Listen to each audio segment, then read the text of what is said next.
La coercition émotionnelle est une technique de manipulation subtile et insidieuse utilisée par certains individus pour obtenir un contrôle sur les autres en exploitant leurs émotions.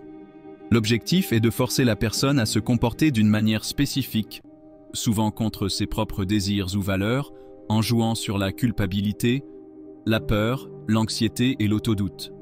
Contrairement à des manipulations plus évidentes comme les menaces physiques ou les intimidations, la coercition émotionnelle est bien plus discrète et difficile à repérer, surtout lorsqu'elle est exercée par des personnes proches. Cette forme de manipulation peut se produire dans différents types de relations, amoureuses, familiales, professionnelles, voire amicales. Elle fonctionne souvent sur une base de dépendance émotionnelle, où la victime est amenée à douter de ses propres émotions et à mettre les besoins de l'autre au-dessus des siens. Les tactiques de la coercition émotionnelle. Les manipulateurs qui recourent à la coercition émotionnelle ont une compréhension fine des émotions humaines et savent exactement comment en jouer pour arriver à leur fin. Voici les principales tactiques employées. 1. La culpabilisation. La culpabilisation est une des méthodes les plus courantes utilisées par les manipulateurs pour faire en sorte que la victime se sente responsable des émotions ou des actions de l'autre. Le manipulateur joue sur l'empathie de la victime pour la pousser à faire ce qu'il veut, en jouant sur le fait que si elle ne répond pas favorablement à ses attentes, elle risque de lui causer du tort ou de le faire souffrir. Exemple, manipulateur. Si tu m'aimais vraiment, tu ferais tout pour moi. Victime. Sentiment de culpabilité. Je ne veux pas lui faire de mal, donc je vais céder. Dans cet exemple, le manipulateur met la victime dans une position où elle doit choisir entre ses propres besoins et la satisfaction des attentes de l'autre, tout en se sentant coupable si elle n'accepte pas. 2. Les menaces émotionnelles. Contrairement aux menaces physiques, les menaces émotionnelles visent à exploiter les vulnérabilités psychologiques de la victime. L'idée est de créer une peur chez l'autre en faisant miroiter des conséquences négatives, souvent liées à la souffrance personnelle du manipulateur. Exemple, manipulateur. Si tu me quittes, je vais sombrer dans la dépression. Victime, peur et anxiété. Je ne veux pas être responsable de sa souffrance. Ce type de menace fait peser une pression énorme sur la victime, l'incitant à rester dans la relation par crainte des conséquences émotionnelles pour l'autre. 3. L'isolement émotionnel. L'isolement émotionnel est une tactique qui vise à couper la victime de ses amis, de sa famille et de tout réseau de soutien.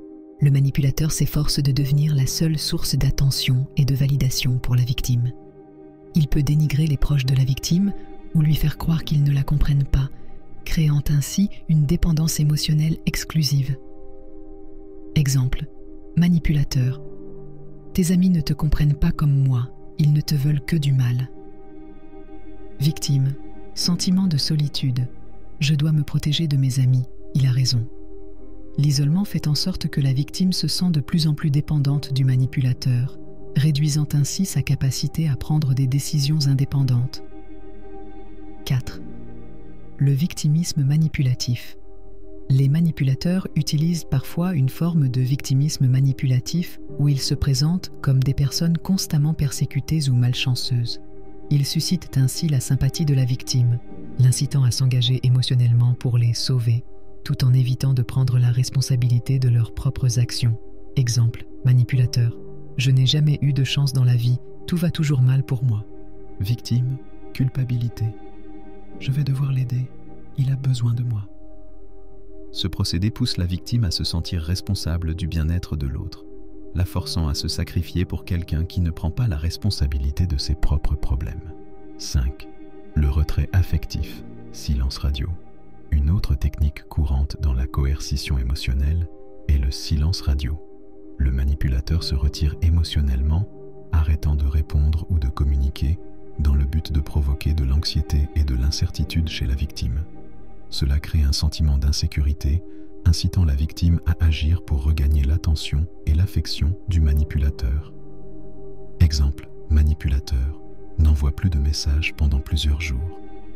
Victime, anxiété et peur, qu'est-ce que j'ai fait pour qu'il me laisse de côté?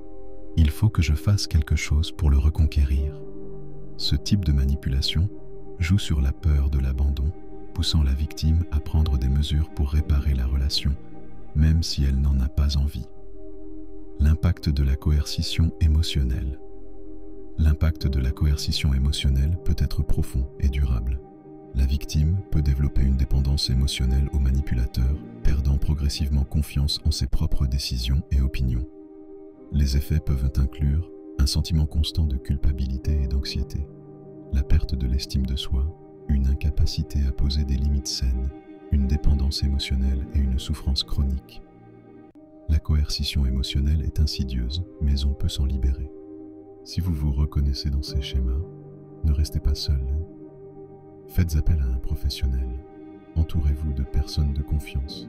Se reconstruire est possible. N'hésitez pas à commenter, liker, partager pour un de vos proches qui pourrait être concerné et à vous abonner pour de nouveaux contenus. Prenez soin de vous et à bientôt sur ma chaîne.